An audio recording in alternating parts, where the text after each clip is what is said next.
আল্লাহর মেহবুব নবী সাল্লাল্লাহু তাআলা আলাইহি ওয়াসাল্লাম একদিন বের হলেন।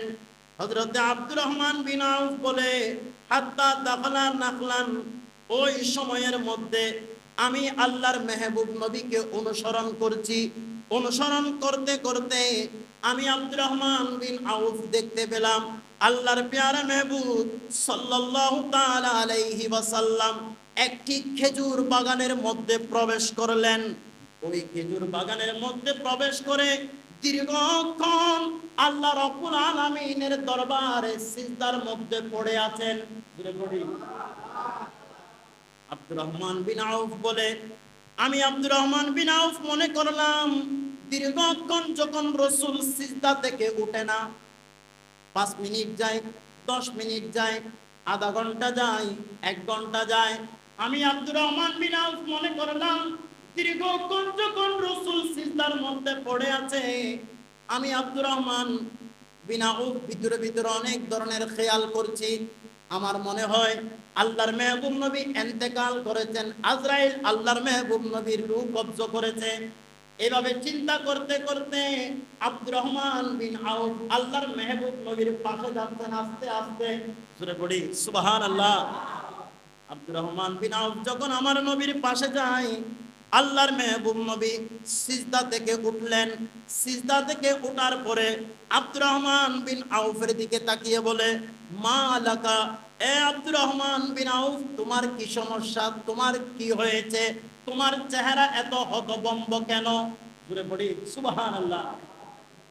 আব্দুর রহমান বিন আউফ জবাব দেয়, ইয়া রাসূলুল্লাহ, ইয়া হাবিবাল্লাহ, আপনি দীর্ঘক্ষণ সিজদাতে থাকা অবস্থায়, দীর্ঘক্ষণ সিজদায় থাকার কারণে আমি আব্দুর রহমান বিন আউফ বড় টেনশনের মধ্যে পড়ে গেলাম। বিভিন্ন চিন্তা, বিভিন্ন টেনশন আমার মাথার মধ্যে ঘুরপাক খাচ্ছে। ইয়া রাসূলুল্লাহ, ইয়া হাবিবাল্লাহ, সেজন্য আমার চেহারা মলিন হয়ে গেছে। আল্লাহ রাসূল বলে, এ আব্দুর রহমান বিন আউফ, শুনো, আমি যখন সিজদার মধ্যে ছিলাম, আল্লাহ জিবরাইল আমিনকে আমি নবীর কাছে পাঠিয়েছেন। আমি সিজদার মধ্যে আছি, আর আমার আল্লাহ জিবরাইল আমিনকে আমি নবীর কাছে পাঠিয়েছে।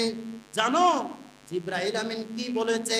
জিবরাইল আমিন বলে, ইন্না জিবরাইল আলাইহিস সালাম, জিবরাইল আমিন বলে, আলা উবাশিরুকা আন্নাল্লাহ আযজা ওয়া জাল্লা, এ আল্লাহর প্রিয় মেহবুব, আপনি নবী কি খুশি হবেন না, আপনি নবী কি আনন্দিত হবেন না এই সংবাদ শুনে? জুড়ে বলি সুবহানাল্লাহ। অর্থাৎ এত খুশির খবর, এত খুশির সংবাদ, ইয়া রাসূলুল্লাহ, ইয়া হাবিবাল্লাহ, আপনি কি খুশি হবেন না, আপনি কি সন্তুষ্ট হবেন না? কি সমস্যা, কি খুশির খবর? আল্লাহর মেহবুব নবীকে বলে, ইয়াকুলু লাকা মান সাল্লা আলাইকা সালাতান সাল্লাইতু আলাইহি ওয়া মান সাল্লামা আলাইকা সাল্লামতু আলাইহি। সুবহানাল্লাহ। আব্দুর রহমান বিন আউফ বলে, ইয়া রাসূলুল্লাহ, খুশির সংবাদ হলো আল্লাহ রাব্বুল আলামিন ঘোষণা করেছেন, আল্লাহ রাব্বুল আলামিন আপনি নবীর ব্যাপারে ঘোষণা করেছেন, ইয়া রাসূলুল্লাহ, আপনার কোন উম্মত আপনি নবীকে মুহাব্বত করার কারণে, আপনি নবীকে মুহাব্বত করে ভালোবেসে অন্তর থেকে কোন বান্দা, কোন উম্মত যদি আপনি নবীর উপরে একবার দুরূদ শরীফ পড়ে, আমার আল্লাহ ওই বান্দার উপর দুরূদ শরীফ পড়বে। একটু করে পড়ি সুবহানাল্লাহ। আল্লাহ এতটুকুর মধ্যে শেষ করে দেয় না, ইয়া রাসূলুল্লাহ, কোন বান্দা যদি আপনি নবীকে সালাম দেয়, আমার আল্লাহ ওই বান্দাকে সালাম দিবে। ইয়া রাসূলুল্লাহ, আপনি আপনার উম্মত, আপনার যেই উম্মত আপনাকে মহব্বত করে আপনি নবীর উপর দুরূদ শরীফ পড়বে, আমার আল্লাহ ওই বান্দার উপর দুরূদ পড়বে। আপনি নবীকে যে সালাম দিবে, আমার আল্লাহ ওই বান্দাকে সালাম দিবে। জোরে পড়ি সুবহানাল্লাহ। তো নবীর উপর দুরূদ পড়া মানে নবীর প্রশংসা করা। একটু জোরে পড়ি না সুবহানাল্লাহ। কোন উম্মত যদি নবীর উপর দুরূদ পড়ে, অর্থাৎ নবীর প্রশংসা করছে। নবীর প্রশংসা করা, নবীকে সালাম দেওয়া, এটা নবীর উপর দুরূদ।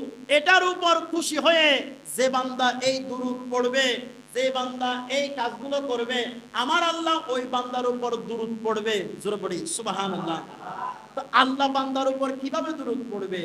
আমার আল্লাহ বান্দার উপর দুরূদ পড়বে, উলামায়ে কেরাম বলে, বান্দা পাহাড় পরিমাণ গুনাহ করেছে, বান্দা সাগর পরিমাণ অপরাধ করেছে, বান্দা এমন কোন গুনাহ নাই যেটা করে নাই, বান্দা এমন কোন অপরাধ যেটা করে নাই, এমন কোন গুনাহ নাই, এমন কোন অপরাধ নাই, এমন কোন জায়গা নাই, এমন কোন অবস্থা স্থান নাই যেখানে বান্দা গুনাহ করে নাই, আল্লাহর নবীর উম্মত যেখানে অপরাধ করে নাই।